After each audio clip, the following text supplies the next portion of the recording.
అందరికీ నమస్కారం. దేశ చరిత్రలో అత్యంత కీలకం కాబోతుంది మన రాధా గాయత్రి కేసు. ఎందుకంటే ఒక పక్క పోలీసులు కేసు ఫైల్ చేశారు. బిఎన్ఎస్ సెక్షన్ 103 గతంలో ఐపీ సెక్షన్ 302 ఉంది కదా, హత్య కేసు, దానికైతే కేసు ఫైల్ అయింది. ఎఫ్ఐఆర్ నెంబర్ కూడా 19/26. సో ఇప్పుడు విషయం ఏంటంటే ఆ ముస్సోరి పోలీసులు రాధా గాయత్రి అత్తామామ అంటే శ్రీచరణ్ యొక్క అమ్మా నాన్న దుర్గాప్రసాద్ సీతామహాలక్ష్మి వాళ్ళకు నోటీసులు ఇచ్చారు. అండ్ ఈ శ్రీచరణ్ ఎక్కడ ఉన్నాడో తెలియదు కదా, ఆల్రెడీ రమ్మని చెప్పున్నారు, వచ్చినట్టు లేడు. దాంతో పూణేలో అతను ఆఫీస్కి వెళ్ళి నోటీసులు ఇచ్చారు, వాళ్ళ ఇంటికి నోటీసులు ఇచ్చారు. ఎక్కడైనా సరే అతను అరెస్ట్ చేసేస్తారు. ఎందుకంటే అతను విచారణకి రాలేదు. పోస్ట్ మార్టం రిపోర్ట్ వచ్చి చెక్ చేస్తే ఫ్యూజులు ఎగిరిపోయింది.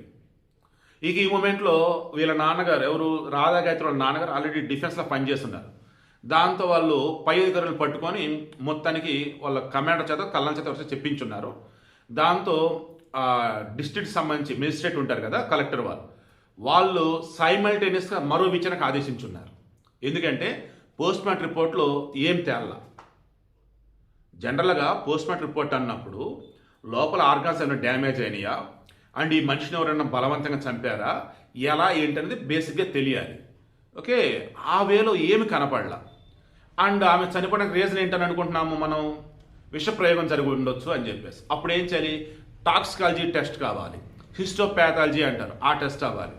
అండ్ విసారా విశ్లేషణ అని చెప్పేసి అంటారు. ఈ విసారా విశ్లేషణ అన్నప్పుడు ఏంటంటే బాడీలో జీర్ణాశయం, తర్వాత వచ్చేసి కాలేయం, ప్లేహం, కిడ్నీలు ఇవి అండ్ రక్తం అండ్ యూరిన్ ఇవి కూడా తీసుకుని ఏం చేస్తారంటే ఓ రకంగా ఇక ఫోరెన్సిక్ ల్యాబ్లో హై ఎండ్ టెక్నాలజీని యూజ్ చేసి టెస్ట్ చేస్తారు. ఇందులో హిస్టోపాథాలజీ రిపోర్ట్ ఏంటంటే ఈ మనిషి చనిపోయారు, చనిపోవటానికి ముందు వీళ్ళకి ఏదైనా హెల్త్ పరంగా ఏదైనా ప్రాబ్లమ్స్ ఉన్నాయా అది కనిపెడతారు. తర్వాత ఈ టాక్సికాలజీ రిపోర్ట్లో వచ్చేసి ఈ జీర్ణాశయం ఉంది కదా, ఆ జీర్ణాశయం లోపలికి మనం తాగినవో తినవో ఏవి వెళ్తాయి కదా, అందులో విషం వల్ల ఏమైనా తేడా జరిగిందా అది కనిపెడతారు. కాలేయం అంటే లివర్ ఉంది కదా, ఇదేంటి మన బాడీలోకి ఏదైనా తేలినప్పుడు ఫస్ట్ ఫిల్టర్ చేసేది రకంగా అది అక్కడ. తర్వాత కిడ్నీలు అంటే రక్తం ద్వారాగా మన బాడీలోకి ఏదైనా వేస్టేజ్ వెళ్ళిపోతే ఫిల్టర్ చేసేది అదే అనమాట. సో వీటిని ఒక్కొక్క పార్ట్ విడివిడిగా మొత్తం హై అంటారు మైక్రోస్కోప్ల కింద, నాకు టర్మినల్ కరెక్ట్గా తెలియదు, మైక్రోబయాలజీ వాళ్ళు ఉంటారు కదా, మొత్తం రీసెర్చ్ చేసేసి అణువు పిన్ టు పిన్ మొత్తం జల్లెడ పెడతారు. అప్పుడు రిపోర్ట్ బయటకు వచ్చింది.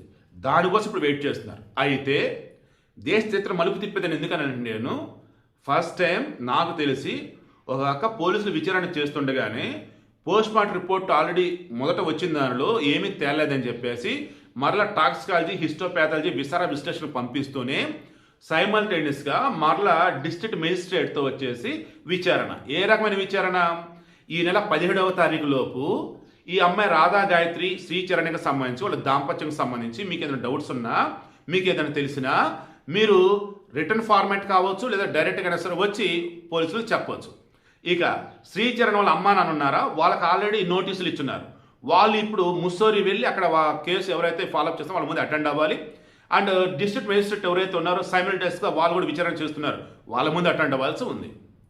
ఇప్పుడు వాళ్ళు చెప్తున్నది ఏంటంటే డాక్టర్ల మీద కూడా డౌట్ వస్తుంది. ఇప్పుడు క్లియర్గా మీకు గుర్తుంటే రాధా గాయత్రి వాళ్ళ అమ్మ నాన్న ఈ డౌట్స్ రేస్ చేశారు. I think Sudhakar and Satyavathi గారు వాళ్ళు ఏమైనా డౌట్ రేస్ చేశారు, వాడు మాకు చెప్పకుండా మేము బయలుదేరాం, మేము వెళ్ళేసరికి రూమ్ అంతా క్లీన్ చేసేసారు, పోస్ట్ మార్టం రిపోర్ట్ మొత్తం అయిపోయింది అన్నారు. ఇక మేము చేయగలిగేది ఏముంది, బాడీ తీసుకొని రావడం తప్ప అన్నారు. సో ఆ బాడీ రూమ్లో ఉన్నప్పుడు ఫస్ట్ అసలు అక్కడికి ఎవరు వెళ్ళారు, మొత్తం వీడియో ఫుటేజ్ ఉందా లేదా, అండ్ అక్కడి నుంచి హాస్పిటల్కి తీసుకెళ్ళింది ఎవరు, హాస్పిటల్లో పోస్ట్ మార్టం చేసేటప్పుడు మొత్తం వీడియో ఫుటేజ్ ఉందా లేదా, ఇవి కావాలి. తర్వాత ఇది చేసిన హోమ్ స్టే ఉందా, ఆ హోమ్ స్టే వచ్చేసి చాలా భయంకరమైన ప్రాంతంలో ఉందంట. వాళ్ళ అమ్మ నాన్న చెబుతున్నారు అసలు ఆ ప్లేస్ చూస్తే మాకే భయం వేసిందండి, అటువంటి ప్లేస్కి అసలు నా కూతురుని పట్టలేడండి, వీడు చంపడానికి తీసుకెళ్ళినట్టు ఉంది, కానీ అసలు ఏదన్నా హనీమూనో లేదంటే భార్యాభర్తలు ఎంజాయ్ చేయడానికి వెళ్ళినట్టు ఉంది. అది కాదంటే కాదు, వాడు చంపటానికే పక్కా ప్లాన్ వేసుకుని తీసుకెళ్ళాడు. ఆ హోమ్ స్టే వాళ్ళు అండ్ పోస్ట్ మార్టం చేసిన డాక్టర్లు అంతా కలగలిపే నా కూతురిని చంపారు, నా కూతురు ముందు ప్లాన్ ప్రకారం చంపాడు, ఆ తర్వాత పోస్ట్ మార్టం చేసేటప్పుడు వచ్చేసి మొత్తం కూడా డైల్యూట్ చేసి పడేశారు. రిపోర్ట్లు వచ్చేసి ఏమీ తెలపని చేసేశారు. బట్ ఖచ్చితంగా పెద్ద కుట్ర జరిగింది, తేల్చాల్సింది అంటున్నారు. సో మిలిటరీ వాళ్ళు ఇన్వాల్వ్ అయి ఉన్నారు, మెజిస్ట్రేట్ వాళ్ళు అంటే ఇప్పుడు ఐఏఎస్ వాళ్ళు ఇన్వాల్వ్ అయి ఉన్నారు, పోలీసులు ఇన్వాల్వ్ అయి ఉన్నారు, ఏపీ గవర్నమెంట్ దీనికి రాధాగాయత్రి పేరెంట్స్ కోఆపరేట్ చేస్తామని చెప్పున్నారు. శ్రీచరణ్ వాళ్ళ అమ్మా నాన్న మాత్రం చనిపోయింది మా కోడలే కాదయ్యా, మా బిడ్డ లాంటిది కూడా, మా ఫ్రెండ్ లాంటిది కూడా, తప్పు చేస్తే మా కొడుకుని ఉరిదేయండి అని వాళ్ళు అంటున్నారు, మేము కోఆపరేట్ చేస్తాను అంటున్నారు, మేము ఎటు వెళ్ళమని చెప్పేసి వాళ్ళు అంటున్నారు. ఫైనల్లీ ఈ శ్రీచరణ్ అన్నవాడు మాత్రం కనపడకుండా పోయాడు. వాడు ఇప్పుడు ఎక్కడున్నా సరే వాడిని పట్టుకొస్తారు. వాడు కనుక బతికుంటే అసలు విషయాలన్నీ బయటకు వస్తాయి. అతను అజ్ఞాతంలోకి వెళ్ళిపోయి ఒకవేళ చనిపోవటం ఏదైనా చేసుకుని ఉంటే ఏమీ రాకపోవచ్చు. ఎందుకంటే అతని మెంటాలిటీ చాలా టిపికల్ అని చెప్పేసి వాళ్ళ నాన్న చెప్పాడు.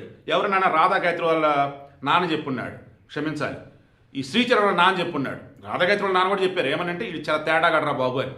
అండ్ శ్రీచరణ్ అమ్మ నాన్న చెప్పారు ఇది పెద్ద మూర్ఖుడు అని చెప్పేసి. సో అటువంటి వాడు మేబీ ఈ మీద నేచురల్ డెత్ అయినా భయపడి చనిపోతాడు, లేదా ఇక నేను చనిపేస్తాను కదా ఇక నాకెందుకని చనిపోతాడేమో. బట్ నాకెందుకు తేడా కొడుతుంది, శ్రీచరణ్ చనిపోయి ఉంటాడు ఎక్కడో ఉండు అనిపిస్తుంది. లేదు ఒకరు బతుకుంటే దొరకకుండా ఉంటాడు అనిపిస్తుంది. దొరికితే మాత్రం లోపలైతే ఖాయం. అండ్ ఫైనల్లీ ఆ టాక్సికాలజీ రిపోర్టు, హిస్టోపాథాలజీ రిపోర్ట్ కనుక వస్తే అప్పుడు ఇంకా ఫైనల్గా ఇది విషయం, ఆమె చనిపోవడానికి రీజన్ అని తెలిసింది. లేదంటే కష్టం. బట్ మేజిస్ట్రేట్ విచారణలో తెలిసే అవకాశం అయితే ఉండొచ్చు. పోస్ట్ మార్టం చేసిన డాక్టర్లు ఏమైనా దాచారా, అండ్ హోమ్ స్టే వాళ్ళు ఏమైనా దాచారా, ఈ శ్రీచరణ్ పక్కా ప్లాన్తో ఇదంతా చేశాడా ఏంటి అని చెప్పేసి.